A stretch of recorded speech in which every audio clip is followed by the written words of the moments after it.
दिल में ईंदा अल्लाह वारा थी, सोहणे नबी ते दुरूद पढ़ंदड़ रब खे ॾाढा प्यारा थी। मिठड़े नबी ते दुरूद पढ़ंदड़ रब खे ॾाढा प्यारा थी।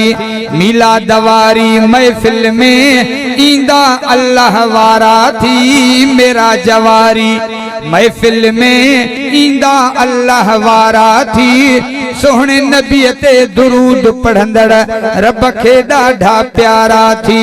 मिठड़े नबी ते दुरूद पढ़ंदड़ रब खे ॾाढा प्यारा थी।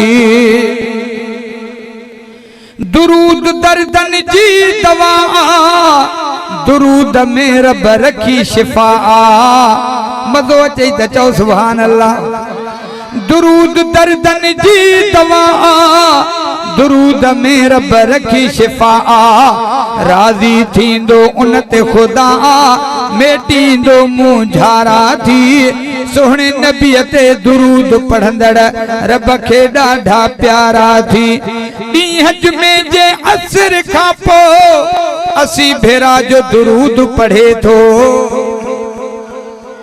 80 सालन जा गुनाह माफ़, रहमत जा वसकारा थी। 80 सालन जा ॾोह बि माफ़, रहमत जा वसकारा थी। सोहणे नबी ते दुरूद पढ़ंदड़ रब खे ॾाढा प्यारा थी। माण्हू जॾहिं सलवात पढ़नि था, मलाइक ॿई मसरूफ़ थियनि था। माण्हू जॾहिं सलवात पढ़नि था, मलाइक ॿई मसरूफ़ थियनि था। छा में? गुनाह ड्राहिण ऐं सवाब लिखण में हूंदा मलक मोचारा थी। गुनाह ड्राहिण ऐं सवाब लिखण में हूंदा मलक मोचारा थी। सोहणे नबी ते दुरूद पढ़ंदड़ रब खे ॾाढा प्यारा थी। दुरूद सां दिल पाक थिए थी, मर्ज़न खां भी चाक थिए थी।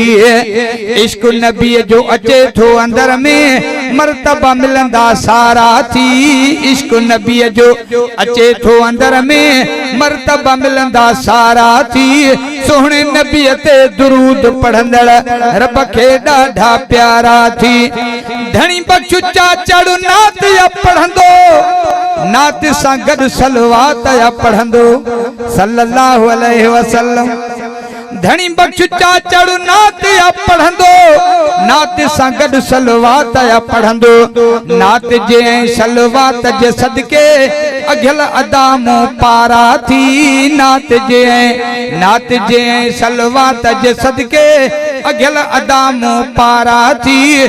सोहणे नबी ते दुरूद पढ़ंदड़ रब खे ॾाढा प्यारा थी। मिठड़े नबी ते दुरूद पढ़ंदड़ रब खे ॾाढा प्यारा थी। दुरूद वारी महफिल में ईंदा अल्लाह वारा थी।